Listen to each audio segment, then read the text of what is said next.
আমি আপনাকে শিখিয়েছি, আমি আপনাকে শিখিয়েছি মা লাম তাকুন তা'লাম, যে বিষয়গুলো আপনার অজানা ছিল।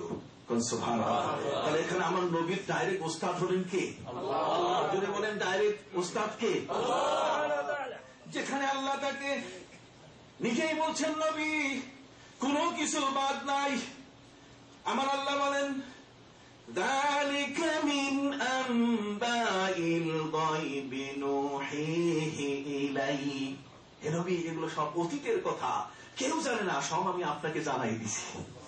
নবী আমার জীবনের সবকিছু জানে। আমার নবী বলেন আমি আমার এক নবী, ফাউতিতু ইলমাল আউয়ালিন ওয়াল আখিরিন, আমার পূর্বে যা ছিল আর আমার পরে কিয়ামত পর্যন্ত যা হবে, কিয়ামতের পরে যা কিছু হতে চায় সবকিছু আমি জানি। যিনি এত বড় জ্ঞানের অধিকারী, ওই মূর্খরা আমার নবীকে নিজের সাথে মিলাইয়া আমার নবীকে বলে নবী নাকি মূর্খ। নাউযুবিল্লাহ মিন যালিক।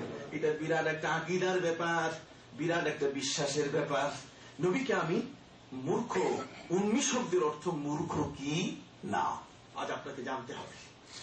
ভাইরা আমার, আমি অবশ্যই আপনাকে জানাবো উম্মি মানে কি। উম্মি এটার অর্থ হলো আরব জগতের মধ্যে আপনি ডিকশনারি খুলে দেখুন, মনজুর আফ্রিকি সাহেবের লেসানুল আরব আপনি খুলে দেখুন, আপনি আল বাহরুল মুহিত খুলে দেখুন, আপনি ডিকশনারি গুলো খুলে দেখে সেখানে আপনি স্পষ্ট পাবেন। খোদ মুসলিম শরীফের মধ্যে আপনি দেখুন ব্যাখ্যাকার ইমাম নববী রহমতুল্লাহ আলাইহি, জগতের মধ্যে যার বিবেক আছে, জ্ঞান আছে, যে নবী প্রেমিক, সে কোনদিন নবীকে মূর্খ বলে না। অসম্ভব ব্যাপার, অসম্ভব ব্যাপার। কোনদিন যার মহব্বতে জীবন উজার, যার শাফাআত ছাড়া আমার বাঁচার উপায় নাই, যার সুপারিশ ছাড়া জান্নাতে যাওয়ার আমার কোন উপায় নাই, আমি যদি তারে মূর্খ বলে ডাকি, তাহলে কিয়ামতের ময়দানে রাসূল গোসা হয়ে বলবে তুমি আমারে মূর্খ বলেছ, আমি কোনটা জানি নাই, বলো কোনটা দেই নাই, তোমার জীবনের মধ্যে কোনটা আমি দেই নাই, তুমি বলো। গোটা কোরআনের ব্যাখ্যা আমি রাসূল তোমার সামনে দিয়েছি, ওই বিশাল আসমানের খবর আমি তোমাকে দিয়েছি, জমিনের খবর তোমাকে দিয়েছি। সুবহানাল্লাহ। জীবনের মধ্যে কোনটা আমি তোমাকে জানাই নাই। আল্লাহ আমাকে এত বড় পাওয়ারফুল করে দিয়েছিলেন, লাউ কুলতু নাআম লাওয়াজাবাত, যদি আমি বলি যে এটা হতে হবে তাহলে সেটা হয়ে যায়।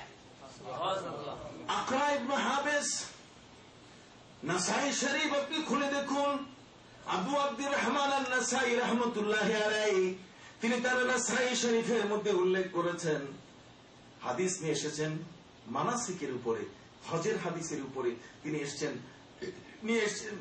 আমার রাসূলকে জিজ্ঞাসা করা হয়েছে, ইয়া রাসূলুল্লাহ আফি কুল্লি আমিন, হজ কি প্রতি বছর ফরজ? নবীজি কিছু বলেন না। দ্বিতীয়বার আবার জিজ্ঞাসা করা হলো, ধনীদের উপরে কি প্রতি বছর হজ ফরজ? নবী কিছুই বলেন না। তৃতীয়বার যখন প্রশ্ন করা হলো, তখন আল্লাহর নবী উত্তর দিলেন, লাউ কুলতু নাআম লাওয়াজাবাত, যদি আমি বলতাম যে প্রতি বছরে হজ ফরজ, তাহলে তোমাদের উপরে প্রতি বছরে হজ ফরজ হয়ে যেত।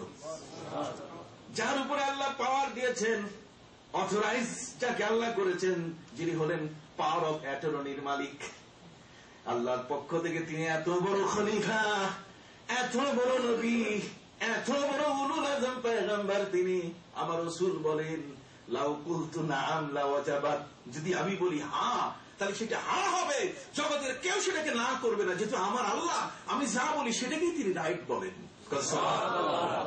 ভাইরা আমার আল্লাহ আমাকে খুশি করার জন্য সব কিছু তিনি করেন। পবিত্র কোরআন মজিদ আল্লাহ পাক রব্বুল আলামিন বলেন, ওয়ালা সাউফা ইউতিকা রাব্বুকা ফাতারদা, হে রাসূল আমি শিগগির আপনাকে এমন কিছু দিয়ে দিব যাতে আপনি খুশি হয়ে যাবেন। সাহাবায়ে কেরাম খুশিতে আত্মহারা হয়ে, খুশিতে আনন্দে আত্মহারা হয়ে নবীর কাছে এসে আবেদন করা শুরু করলো, হুজুর বিশাল বড় সুসংবাদ, আল্লাহ পাক রব্বুল আলামিন আপনাকে এমন কিছু দিবেন আপনি খুশি হয়ে যাবেন। নবীজি কি চমৎকার! আল্লাহর নবী বললেন, ওই জাতের কসম, ওই আল্লাহর কসম আমি খুশি হব না, আমি খুশি হব না। সাহাবায়ে কেরাম বলেন, হুজুর খুশি হবেন না কেন? আল্লাহ তো নিজেই বলেন, ওয়ালা সাউফা ইউতিকা রাব্বুকা ফাতারদা, আল্লাহ শিগগির আপনাকে এমন কিছু দিয়ে দিবেন আপনি খুশি হয়ে যাবেন। নবী আপনি খুশি হবেন না কেন? খুশি না হওয়ার কি আছে? আপনি কখন খুশি হবেন? আল্লাহ নবী বলেন, খোদার কসম সাহাবীরা তোমরা শোনো, আমি খুশি হব না। আমি খুশি হব, বলো সবাই, আমি কি খুশি হব না? আমি খুশি হব ওই সময় যখন আমি শুনতে পাবো আমার একজন উম্মত জাহান্নামের মধ্যে নাই। আমার একজন উম্মত কোথায় নাই? জাহান্নামের মধ্যে নাই। যখন আমি শুনতে পাবো তখন আমি খুশি হব। কি অভিমান! মাহবুদের সাথে আশেক মাসুকের কি খেলা! কথা বুঝতে পারছেন? আর তাকে আমার ইচ্ছা মতো আমি তর্জমা করে বলছি আমার নবী বলে মূর্খ। আমার নবী কি মূর্খ? আসেন, নবী যদি মূর্খ হয় তাহলে তিনি আনসার করলেন কিভাবে? মদিনার জমিনে আল্লাহর নবী হিজরতের পর থেকে নিয়ে 10টি বছরের দীর্ঘতম সময় তিনি প্রশাসনিক অবকাঠামো তৈরি করলেন।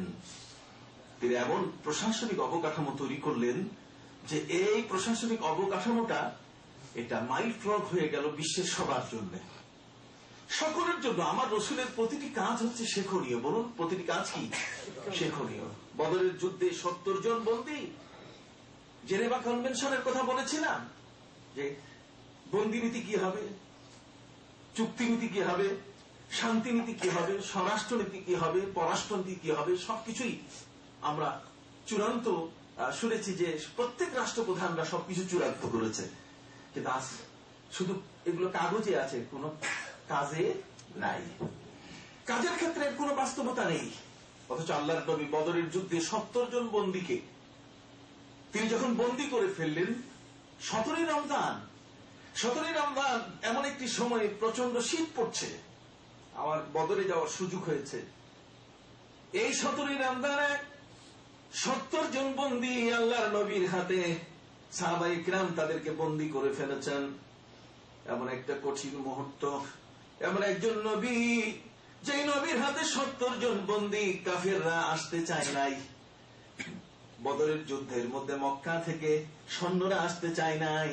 আবু জাহাল বুঝাবার চেষ্টা করেছে যে চলো মুসলমান অল্প কয়েকজন ধরবো, মারবো, এটা কবর দিয়ে আসতে বেশিক্ষণ সময় লাগবে না। 1000-এর উপরের একটা বিশাল দল, তারা আবু জাহালের নেতৃত্বে, উমাইয়া ইবনে খালদ, উকবা ইবনে আবি মুআইত, উতবা এবং সাইবা, এদের নেতৃত্বে যখন বদর প্রান্তে এসে পৌঁছল, তখন আল্লাহর নবীও ওই 313 জন সাহাবায়ে কিরাম নিয়ে তারা যে টহল দিচ্ছিলেন, পেট্রোল টিম, যাতে মদিনাকে ট্রানজিট করে কেউ মরণাস্ত্র বহন করতে না পারে। মুখোমুখি দেখা হলো চাচা আবু জাহালের সাথে। নবী বললেন, চাচা, আমরা কিন্তু যুদ্ধ করতে আসিনি, কারণ যুদ্ধের প্রস্তুতি ভিন্ন। ওই বদরের যুদ্ধের মধ্যে যদি রাসূল যুদ্ধের জন্যই প্রস্তুতি নিতেন তাহলে সেখানে তার প্রস্তুতি আরো বড় হতো, কিন্তু সেখানে কোনো প্রস্তুতি ছিল না। বরং চাচা আবু জাহালকে তিনি অনুরোধ করলেন, এই যুদ্ধের মধ্যে ক্ষয়ক্ষতি হবে অনেক বেশি এবং আপনজন আপনজনের হাতে মারা যাবে, এটা পৃথিবীতে একটা কলঙ্কজনক ইতিহাস সৃষ্টি করবে। কাজী চাচা, আপনি যান। আবু সুফিয়ান তো আর এই পথে আসে নাই, ইয়াম্বু হয়ে চলে গেছে। ইয়াম্বু হয়ে যখন সে চলে গেছে, তাহলে যে লোকটাই মূল ফ্যাক্টর সেই তো নাই, সে যেখান দিয়ে যাওয়ার সে সেখান দিয়ে চলে গেছে। আপনি আপনার মতো মক্কায় চলে যান, আমরা আমাদের মতো মদিনায় চলে যাই। চাচা আবু জাহাল তো আবু জাহালি, তো মূর্খ মানে মূর্খই। আরব দেশের নিয়ম ছিল, যদি কেউ যুদ্ধে মরিয়া হয়ে উঠে, যুদ্ধ ছাড়া তার আর কোনো ইচ্ছা নাই, যুদ্ধ করেই যাবে, তখন সে কাপড়ের পিছন দিকটা খুলে দেয়। বুখারী শরীফের মধ্যে আছে, নিতম্বু দেশ পিছনটা দেখায় দেয়। আল্লাহ নবী দেখলেন যে চাচা তো আচ্ছা বেয়াদব, তার মানে এইভাবে খোলা মাঠে মানুষের সামনে লুঙ্গির পিছনটা খুলে দিয়ে দিল। তার মানে আরবের নিয়ম ছিল, যদি কেউ যুদ্ধ না করে, মানে যুদ্ধ করেই যাবে, সে যুদ্ধ না করে যাবে না, তাহলে সে এই কাজটা করে। তখন নবী করিম সাল্লাল্লাহু আলাইহি ওয়াসাল্লাম সাহাবায়ে কিরামকে বললেন যে আর উপায় নাই, তোমরা এখন সারি সারি দাঁড়াও। মাআজ আর মুআব্বাস, বুখারী শরীফের হাদিসের মধ্যে এসছে, আবনায়ে আফরাহ, আফরাহ দুই ছেলে, মাআজ আর মুআব্বাস, এরা দুইজন ছোট। এরা বারবার ওরা এসেছিল যে আবু জাহেলকে একটু দেখবে, যে লোকটা নবীর শত্রুতা করছে তাকে কি করবে, দেখবে। নবীজি কাতার বন্দী করে দিচ্ছিলেন, ওদিকে আবু জাহাল তাড়াতাড়ি তার 1000-এর মতো সৈন্যকে বলে দিল, সৈন্যরা তোমরা সবাই রেডি হয়ে যাও, এবার যুদ্ধ শুরু হয়ে যাবে। তোমরা অল্প কয়েকজন মুসলমান, এদেরকে মারতে বেশিক্ষণ সময় লাগবে না। সৈন্যরা বলল যে অসম্ভব, আমরা যুদ্ধ করব না। কেন যুদ্ধ করবে না?